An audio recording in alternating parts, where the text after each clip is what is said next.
एक जमीन जिस पर सदियों तक एक ऐसा बादशाह हुक्मरानी करता रहा जो सिर्फ ताज का नहीं, खुदा होने का दावा करता था। मैं तुम्हारा सबसे बड़ा रब हूं, जिसके लिए लोग जमीन पर नहीं सजदों में चलते रहे। और फिर एक ऐसी रात जब उस बादशाह की नींद एक ख्वाब ने छीन ली, और जब मौत उसके सामने आई तो वो पानी की एक बूंद का भी मुकाबला न कर सका।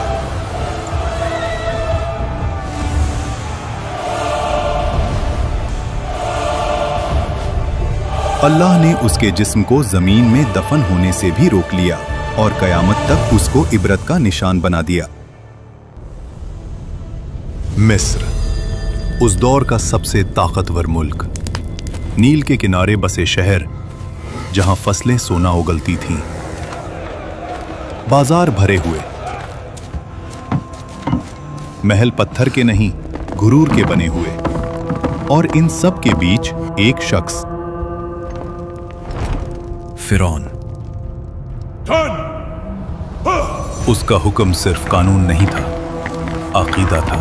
लोग सिर्फ उसकी बात नहीं मानते थे, उसकी बात पर ईमान रखते थे। वो कहता था, मैं तुम्हारा सबसे बड़ा रब हूं। और मिस्र खामोश रहता था। इसी मिस्र में एक कौम ऐसी भी थी जो रोशनी नहीं देखती थी, बनी इसराइल। उनके घर अलग थे, उनका लिबास अलग, उनकी जिंदगी अलग। और जोर लगाओ। उन्हें गुलाम बना दिया गया। उनके मर्द सुबह से शाम तक पत्थर उठाते, महल बनाते और रात को थकाए हुए गिर जाते। उनकी औरतें सिर्फ जिंदा रखी जाती थीं ताकि गुलामी का सिलसिला चलता रहे। फिरौन ने जानबूझकर इस कौम को कमजोर रखा। Bloody civilians! क्योंकि जो कौम कमजोर हो वो कभी तख्त को नहीं हिला सकती। समझदार के लिए सिर्फ इशारा काफी होता है। तफसीर इब्ने कसीर के मुताबिक एक रात फिरौन ने ख्वाब देखा। उसने देखा कि बैतुल मुकद्दस की तरफ से एक आग निकली जो मिस्र के घरों को जला रही थी, लेकिन बनी इसराइल के घर महफूज थे। फिरौन हरास होकर उठ बैठा। ये पहली मर्तबा था जब उसने खुद को कमजोर महसूस किया। उसी रात नजूमी और इल्मे गैब का दावा करने वाले दरबार में बुलाए गए। ख्वाब सुनाया गया और फिर वो जुमला बोला गया जो तारीख बदल देता है। बनी इस्राइल में एक लड़का पैदा होगा जो तेरी सल्तनत के जवाल का सबब बनेगा। यहीं से फिरौन का गुरूर वहशत में बदलने लगा। डर जब दिल में आ जाए तो अकल चली जाती है, और जब अकल चली जाए तो जुल्म पैदा होता है। फिरौन ने सोचा, मसला पैदा होने से पहले खत्म कर देते हैं। और फिर वो हुक्म लिखा गया जो कानून नहीं, कत्लनामा था। फिरौन ने कहा, बनी इस्राइल के हर नए पैदा होने वाले लड़के को मार दो। शहर शहर तलवार चली, माओं की गोद उजड़ी, हजारों मासूम जान से गए। इसी जुल्म के दौर में मूसा अलैहिस्सलाम पैदा हुए। उनकी वालिदा हर पल खौफ में रहती थीं। तब अल्लाह ने कहा, इसे दूध पिलाओ, और जब खतरा महसूस हो तो इसे दरिया में डाल देना, और डरना नहीं, हम इसे तुम्हें वापस लौटा देंगे। तफसीर के मुताबिक उस माँ ने खामोशी से मूसा अलैहिस्सलाम के लिए एक संदूक तैयार किया और उसे दरिया में रख दिया। दरिया बह रहा था और उस पानी पर एक छोटा सा संदूक। मूसा अलैहिस्सलाम की वालिदा ने अपनी बेटी से कहा, दूर से देखते रहना, मगर पास मत जाना। वो बहन छुपकर चलती रही। आखिर वो संदूक पहुंच गया फिरौन के महल के किनारे। फिरौन की बीवी हजरत आसिया जब संदूक देखती हैं तो उसे खुलवाया जाता है, और जैसे ही उनकी नजर उस बच्चे पर पड़ती है, अल्लाह उनके दिल में रहमत डाल देता है। वो फौरन कहती हैं, इसे कत्ल ना करो, शायद ये हमारे लिए फायदेमंद हो, या हम उसे बेटा बना लें। फिरौन ने बच्चे को देखा, उसी कौम का बच्चा जिसकी नस्ल को वो मिटा रहा था। लेकिन घमंड बोल उठा, ये बच्चा क्या बिगाड़ लेगा। और यहीं से फिरौन के जवाल का वक्त शुरू हो गया। मूसा अलैहिस्सलाम किसी और औरत का दूध कबूल नहीं करते। महल परेशान हो जाता है और तब वो बहन आगे बढ़ती है और कहती है, मैं आपको एक ऐसी औरत का बताती हूँ जो उस बच्चे की परवरिश अच्छी तरह कर सके। और यूं जिस माँ ने अपने बच्चे को दरिया में डाला था, अल्लाह ने उसे महल की इज्जत के साथ वापस लौटा दिया। वक्त गुजरता गया और मूसा अलैहिस्सलाम जवान हो गए। अल्लाह फरमाता है, और जब वो अपनी पूरी कुव्वत और समझ को पहुंच गए, हमने उन्हें हिकमत और इल्म अता किया। एक दिन मूसा अलैहिस्सलाम शहर में आए और वहां दो मर्द, एक बनी इसराइल से और एक मिस्री, दोनों लड़ रहे थे। बनी इसराइल का आदमी चीख कर बोला, मेरी मदद करो। वो आवाज सीधी मूसा अलैहिस्सलाम के दिल में लगी। मूसा अलैहिस्सलाम आगे बढ़े। उन्होंने एक मुक्का मारा, मिस्री जमीन पर गिरा और फिर उठा नहीं। मूसा अलैहिस्सलाम समझ गए ये कत्ल हो गया और अल्लाह से माफी मांगी। अल्लाह फरमाता है, फिर हमने उन्हें माफ कर दिया, लेकिन मिस्र ने माफ नहीं किया। शहर में आग लग गई, दरबार में शोर, फिरौन का चेहरा लाल। हुक्म निकला, मूसा को कत्ल कर दो। शहर के दूसरे किनारे से एक आदमी दौड़ता हुआ आया और कहा, सरदार तुम्हारे कत्ल का मशवरा कर रहे हैं, यहां से निकल जाओ। मूसा अलैहिस्सलाम ने पीछे मुड़कर नहीं देखा, ना माल ना सामान, सिर्फ यकीन। अल्लाह फरमाता है, वो डर और उम्मीद के दरमियान शहर से निकल गए। रेगिस्तान, गर्मी, भूख, प्यास और मूसा अलैहिस्सलाम की सिर्फ एक दुआ, ऐ मेरे रब, मुझे जालिमों से बचा ले और अपनी हिफाजत के साए में ले ले। आखिर मूसा अलैहिस्सलाम मदयन पहुंचे। शहर के बाहर एक कुआं, जहां मर्द जानवरों को पानी पिला रहे थे, और दूर दो लड़कियां खामोशी से खड़ी थीं। मूसा अलैहिस्सलाम ने पूछा, आप दोनों कुएं से पानी क्यों नहीं ले रहे? उन्होंने कहा, हम इंतजार करते हैं जब तक मर्द चले ना जाएं, और हमारे वालिद बहुत बूढ़े हैं। मूसा अलैहिस्सलाम आगे बढ़े अकेले और उनके जानवरों को पानी पिला दिया और वहां से चले गए। फिर एक पेड़ के साए में बैठकर कहा, ऐ मेरे रब, जो भी भलाई तू मुझ पर उतारे मैं उसका मोहताज हूं। थोड़ी देर बाद एक लड़की उनके पास आई और कहा, मेरे वालिद आपको बुला रहे हैं ताकि आपका शुक्रिया अदा करें। वो बुजुर्ग हजरत शुएब अलैहिस्सलाम थे। अक्सर मुफस्सिरीन के मुताबिक मूसा अलैहिस्सलाम ने अपना पूरा वाक़या सुनाया। शुएब अलैहिस्सलाम ने कहा, डरो मत, अब तुम जालिमों से महफूज हो। शुएब अलैहिस्सलाम की बेटी ने कहा, अब्बा, इन्हें काम पर रख लें, ये ताकतवर भी हैं और अमानतदार भी। हजरत शुएब अलैहिस्सलाम ने कहा, मैं अपनी बेटी का निकाह तुमसे करना चाहता हूँ, शर्त यह कि 8 साल हमारी खिदमत करो, और अगर 10 साल पूरे करो तो तुम्हारी मर्जी। मूसा अलैहिस्सलाम ने कबूल किया। ये 10 साल कोई आम साल नहीं थे। बकरियां चराना, तन्हाई, सब्र, रहमत। मिस्र का शहजादा अब चरवाहा था और अल्लाह यही से नबी बनाता है। जब मुद्दत पूरी हुई, मूसा अलैहिस्सलाम अपनी बीवी के साथ मिस्र की तरफ रवाना हुए।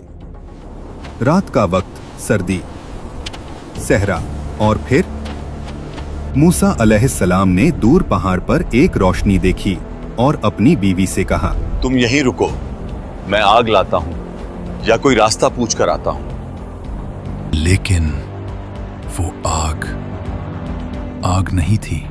जब मूसा अलैहिस्सलाम करीब गए, आवाज आई, ए मूसा। मूसा अलैहिस्सलाम का जिस्म कांप गया। मैं ही तेरा रब हूं, अपने जूते उतार दो। तू मुकद्दस वादी तुआ में है, मैंने तुझे चुना है। अल्लाह ने फरमाया, फिरौन के पास जाओ, वो सरकश हो चुका है। तुम्हारी लाठी एक निशानी है और हमने इसमें एक खास ताकत रखी है। और मूसा अलैहिस्सलाम ने कहा, ऐ रब, मेरी जबान में गिरा है, मेरे भाई हारून अलैहिस्सलाम को मेरा मददगार बना दे। अल्लाह ने फरमाया, तेरी दुआ कबूल की गई। और फिर मूसा अलैहिस्सलाम अपने भाई हारून अलैहिस्सलाम के साथ फिरौन के महल में गए। फिरौन उसी वक्त अपनी तकब्बुर भरी मुस्कुराहट के साथ कहता है, तुम्हारा रब कौन है? मूसा अलैहिस्सलाम ने जवाब दिया, मेरा रब वही है जो जिंदगी और मौत देता है। फिरौन ने गुस्से में कहा, तुम हमारे साथ खेल रहे हो, मुझे साबित करो।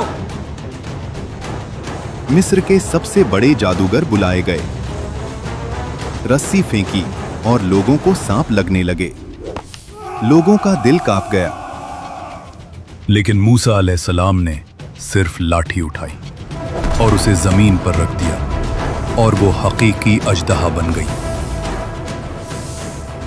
वो अजदहा ने जादूगरों के नकली सांपों को निगल लिया। जादूगरों ने कहा, ये जादू नहीं, ये अल्लाह की कुव्वत है। वो सब सजदे में गिर गए। फिरौन का घमंड सख्ती और गहरा हुआ। वो चीखता, ये सब झूठ है, मेरा रब सिर्फ मैं हूं। कुरान कहता है वो जुल्म में घिरा रहा और फिर अल्लाह के अजाब का इंतजार किया। अल्लाह ने फिरौन और उसकी कौम को अजाब की पहली निशानी भेजी। मिस्र की जमीन पर एक खौफनाक तूफान भेजा गया। ये न सिर्फ पानी की बुलंदी थी, ये पानी का नफाजे अजाब था जो उनकी फसलों को बर्बाद कर गया, अनडूब गया और उनकी रोजी रोटी का सहारा मिट गया। जब तूफान गया और लोग समझे थोड़ा सा सुकून मिल सकता है, तो फिर एक और निशानी आई। जराद, अजाब का एक दल जिसने जमीन की हर हरी चीज को खा लिया। एक और अजाब भेजा गया, कुम्मल, लोगों के जिस्म पर चिपक गया और हर चीज को परेशान करता गया। हर पल याद दिलाता था, ये कुदरत अल्लाह की तरफ से है, ना तुम्हारी हवा से। और फिर एक और निशानी बढ़ते हुए आई, जब हर कोने से मेंढक निकलना शुरू हुए। ये कोई आम मौसम की तब्दीली नहीं, लफ्जों के बिना आवाज लेने वाला अजाब था। पांचवां अजाब और मिस्र का पानी लाल रंग का हो गया। मछलियां डूब गईं। पानी गंदगी से भरा हुआ। और फिरौन फिर कहता, ये सब मूसा का जादू है। कुरान में अल्लाह ने फिरौन पर भेजी गई निशानियों का जिक्र किया है और इनमें सिर्फ अजाब नहीं बल्कि मूसा अलैहिस्सलाम के मोजिज़ात भी शामिल हैं। फिर अल्लाह ने मूसा अलैहिस्सलाम को कहा कि रात के वक्त अपनी कौम को लेकर मिस्र से निकल जाओ। कौम ने खामोशी से अपने घर, अपनी जिंदगी और तकब्बुर से निकलते हुए रास्ता रखा। न उनके पास ज्यादा सामान, न कोई तलवार, सिर्फ अल्लाह की मदद का यकीन। जब सुबह हुई और फिरौन ने देखा कि मिस्र से लोग गायब हो गए, उसका घमंड और जिंदा हो गया। इन्हें हम वापस पकड़ कर लाएंगे और दिखाएंगे कि हम ही ताकतवर हैं। कौम बनी इसराइल मूसा अलैहिस्सलाम के साथ समंदर के किनारे पहुंची। समंदर उनके सामने काफी गहरा नजर आता है। बनी इसराइल के लोग कहते हैं, हम फंस गए। ये खौफनाक पानी हमारी किस्मत का इंतजार कर रहा है और पीछे मौत का लश्कर। मूसा अलैहिस्सलाम ने कहा, हरगिज नहीं, मेरा रब मेरे साथ है, वो हमें राह दिखाएगा। अल्लाह ने मूसा अलैहिस्सलाम को हुक्म दिया, अपनी लाठी से पानी को मारो। मूसा अलैहिस्सलाम ने अल्लाह के हुक्म पर अपनी लाठी पानी पर मारी। पानी दो हिस्सों में बंट गया। दो दीवारें उठी, बीच में सूखा रास्ता निकल आया। लोग चीख उठे और बनी इज़राइल का ईमान मजबूत हुआ और उन्होंने उस रास्ते पे चलना शुरू किया। ये अल्लाह का मौजिज़ा है। फिरौन और उसकी फौज ने वो रास्ता देखा फिर भी उसने कहा, ये हम भी कर सकते हैं, इससे हमें कोई नहीं रोक सकता। वो दीवारे पानी के बीच अपने घोड़ों और फौज के साथ निकल गया। घमंड इतना गहरा था कि हक बताने वाली निशानियों के बावजूद भी वो मान नहीं रहा था।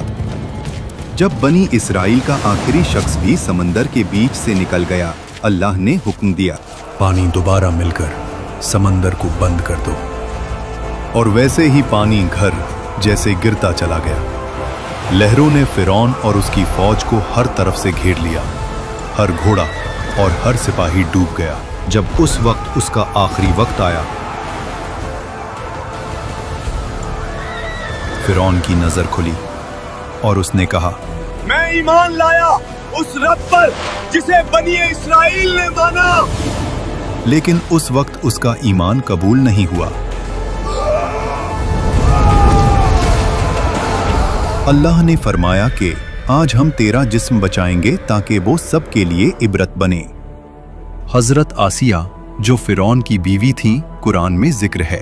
और आसिया फिरौन की बीवी जिन्होंने अल्लाह के हुक्म से ईमान लाया और अपने घर में सब्र और इबादत से खुद को महफूज रखा, अल्लाह ने उनके लिए जन्नत तैयार की। इस वाकया ने दिखाया कि दुनिया का सबसे बड़ा घमंड भी सिर्फ एक इंसानी मौत का शिकार है। अगर आपको ये वाकया समझ आया और आप इसका पार्ट 2 भी देखना चाहते हैं तो वीडियो को ज्यादा से ज्यादा लाइक करें, सब्सक्राइब करें और कमेंट में अल्लाहू अकबर लिखना ना भूलें।